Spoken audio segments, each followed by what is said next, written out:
de la décolonisation et de la départementalisation. Mais peut-être que tu feras au moins autant de détours que Francis. C'est dur. Je pense micro. Ouais, celui-là est bon, oui. Celui-là. Oh, il y a, disons, il y a beaucoup de choses en fait. Je vais le dire dans un ordre approximatif. En Haïti, on est surtout sensibilisé par la guerre de l'indépendance. Pas seulement pour la fierté d'une guerre qui a débouché sur une victoire, mais plutôt par le côté exceptionnel, parce que depuis l'existence de l'esclavage, il y a différentes formes de l'esclavage. Et quand je parle d'esclavage, j'aime bien mettre ce mot au pluriel, parce que je trouve que le singulier finit par tout brasser dans un aspect trop généralisant. Il y a différents types d'esclavage qui n'ont pas les mêmes caractéristiques. Mais grosso modo, depuis l'existence de l'esclavage, c'est la seule lutte ou guerre ou combat contre l'esclavage qui est abouti de manière définitive et presque irréversible à la liquidation de ce système. Donc pour ça, il y a une certaine fierté, mais ça n'a pas empêché que l'on ait retrouvé après dans le fonctionnement social d'Haïti des formes d'oppression, des inégalités devenues fonctionnelles et structurelles, et la création d'une véritable oligarchie qui utilise soit des formes de domesticité, soit d'autres formes d'exploitation qui parfois ne sont pas loin d'un néo-esclavage. Donc, ça n'a pas empêché ça du tout. En ce qui concerne la départementalisation, on a l'impression que Haïti a souvent fonctionné comme une espèce de repoussoir ou d'épouvantail. Parce que, en fait, l'histoire du pays, elle a pris un caractère très agité. Alors, c'est souvent présenté de manière simplifiée, disant, bon, c'est la confusion. Alors, il y a la version bienveillante et malveillante.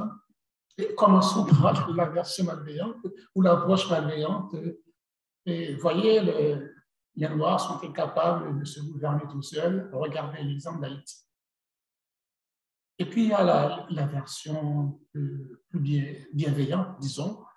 Et c'est une histoire compliquée. Ça ressemble à l'histoire de ces pays d'Amérique latine avec la valse des dictateurs qui se suivent et se ressemblent. Alors, cette instabilité peut s'expliquer en partie.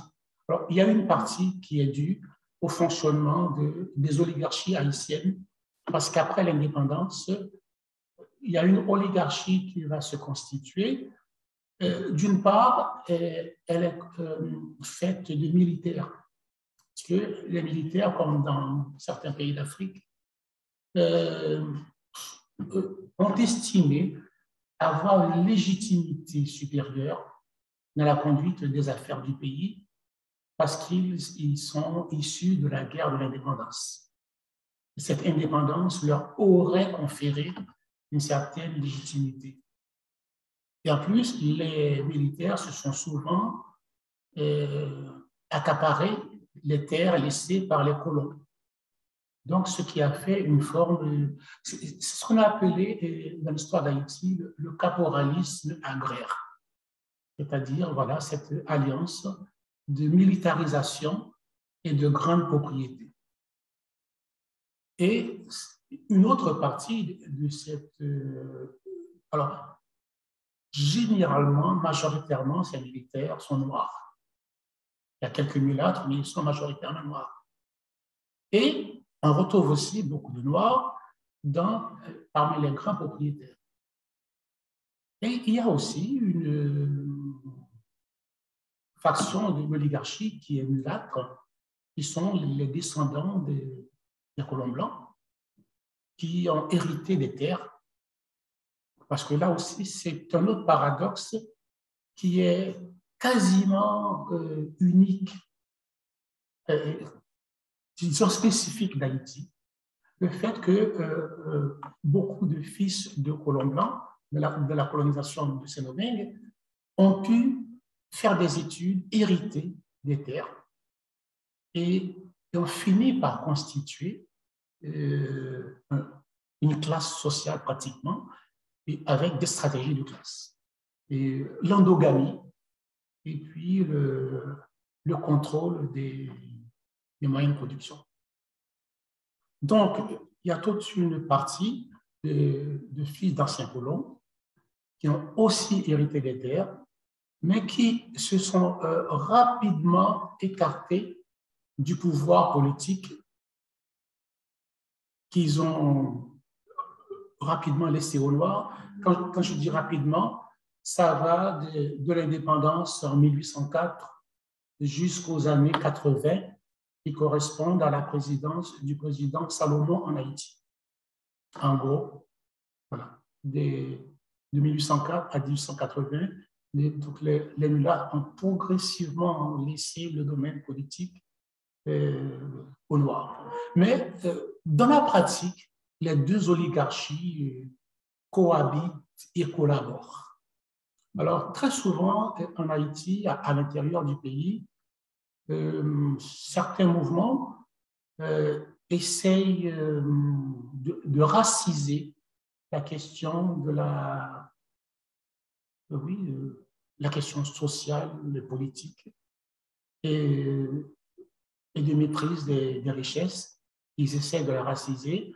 C'est ce qui a été fait. Alors, il y a eu 2 ou 3 présidents qui, avant Duvalier, avaient essayé de faire ça, mais c'est surtout avec Duvalier que ça s'est véritablement condensé avec un discours sur la légitimation.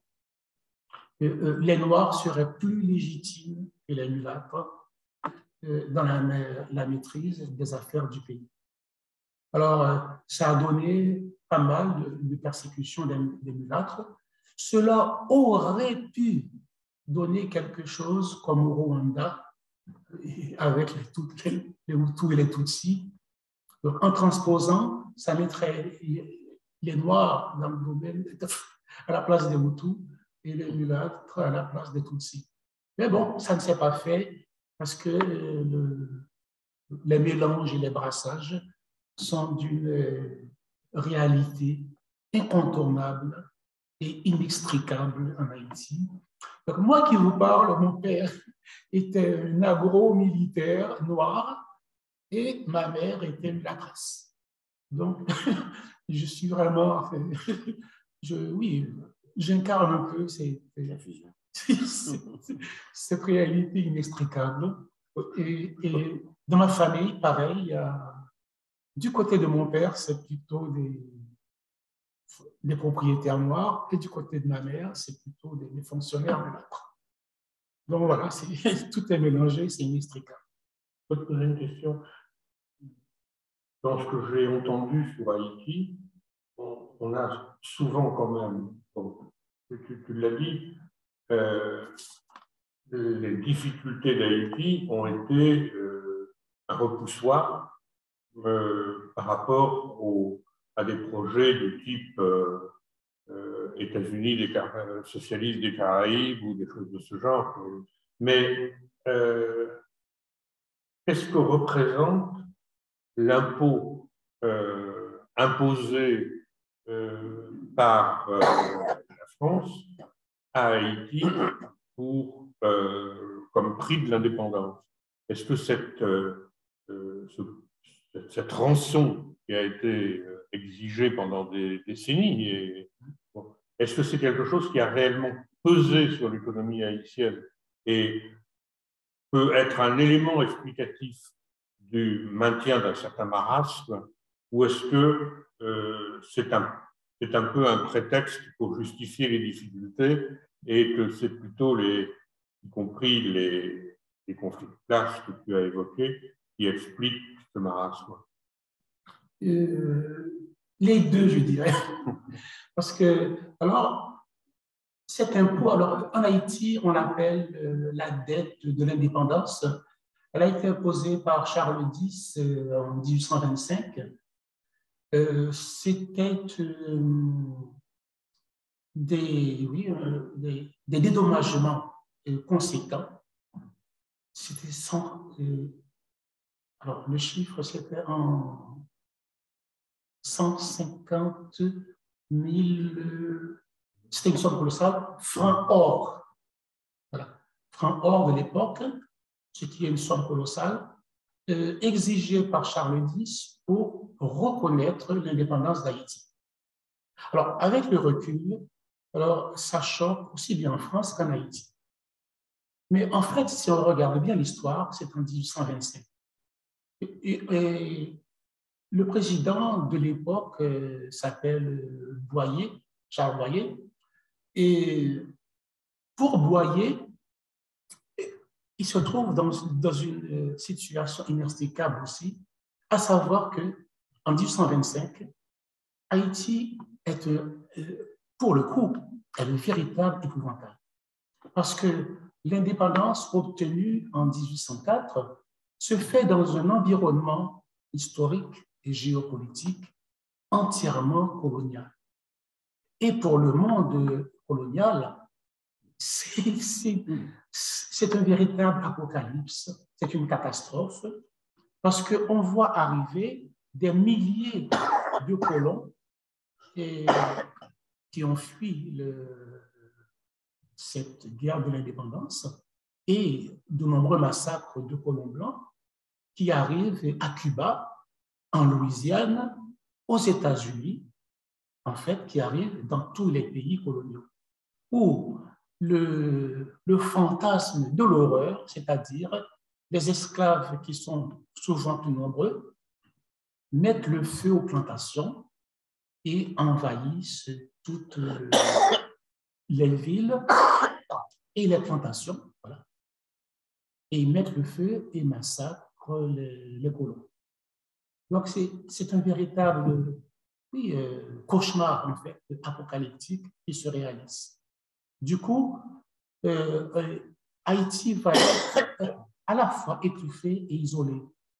Il ne faut pas que cette révolution, qu'elle infuse, qu'elle se diffuse, faut qu'elle soit mise sous les peignoirs, qu'elle soit étouffée. Confinement. Pour éviter... Confiné sur la moitié du... Pour éviter toute contagion, toute contamination qui serait l'horreur dans toutes les autres colonies des Amériques. Et à partir de... Et donc, Boyer, le président Boyer, il est complètement isolé parce qu'il n'y a aucun des pays voisins qui ne veut de contact avec Haïti, de contact officiel, et qui ne veut reconnaître le nouveau régime. Donc, Haïti est complètement isolé. Et comment faire pour commercer, pour avoir des relations diplomatiques? Et donc, le président Boyer calcule que tout compte fait, c'est le cas de le dire, tout compte fait, et il vaut mieux payer une somme importante pour avoir la reconnaissance de la France. Car il sait qu'avec la reconnaissance de la France, il aura automatiquement celle de beaucoup d'autres pays d'Amérique latine et celle des États-Unis. Voilà. À l'époque, donc il se dit, vaut mieux payer cette somme, ça vaut le coup. Et ce qui lui donnera raison, c'est qu'un an plus tard, on est en 1826, c'est le premier congrès panaméricain de l'Amérique indépendante. Il se trouve que dans les pays d'Amérique latine, notamment le Venezuela, de Bolivar, a été en difficulté parce qu'il y a eu deux phases de la guerre de l'indépendance au Venezuela. Une première phase en 1812 et une avec le Miranda et une autre phase dans les années 1820, dans la décennie 1820. Et Haïti a fourni au Venezuela des troupes pour aller combattre la colonisation espagnole à Bolivar. En échange, Bolivar devait mettre fin à l'esclavage au Venezuela, reconnaître Haïti. Et on s'attendait à ce que le Venezuela indépendant, le premier congrès panaméricain de Haïti, soit invité à ce premier congrès de 1826. Eh bien, Haïti n'a absolument pas été invité. Et pour cause. Alors, j'ai vérifié toutes les dates des indépendances des pays d'Amérique latine et toutes les dates des abolitions d'esclavage. Alors là, 10 sur 10, si j'ose dire, il n'y a aucune exception. Tous les pays d'Amérique latine ont conservé l'esclavage après leur indépendance conquise au nom de la liberté. Alors souvent, quand on parle de colonisation, on pense à l'Europe et on oublie l'Amérique latine qui a joué les prolongations très longtemps dans le domaine de la colonisation et du maintien de l'esclavage. Donc c'est pour ça que le président Boyer, lorsqu'il a vu que tous ces pays d'Amérique latine maintiennent l'esclavage, il préfère payer. Je dis, au moins là, on aura une reconnaissance, au moins on aura un pays. Et puis en plus, avec la France, on se connaît bien. On parle la même langue et on est ensemble depuis un certain nombre d'années. Donc, autant jouer cette carte. Alors, c'est pour ça que c'est critiqué et beaucoup disent qu'il a vendu le pays, qu'il a accepté, alors qu'il avait conquis une indépendance par la lutte et on accepte de payer pour ça. Mais lui, en tant que président responsable, il a eu un autre point de vue. Je suis dans une situation extrêmement désagréable parce que le musée, on lui a dit qu'on allait quitter à 7h moins le quart, éventuellement quelques minutes de plus. J'ai l'impression d'avoir juste commencé la discussion avec nos invités. Et donc, je crois que ça nous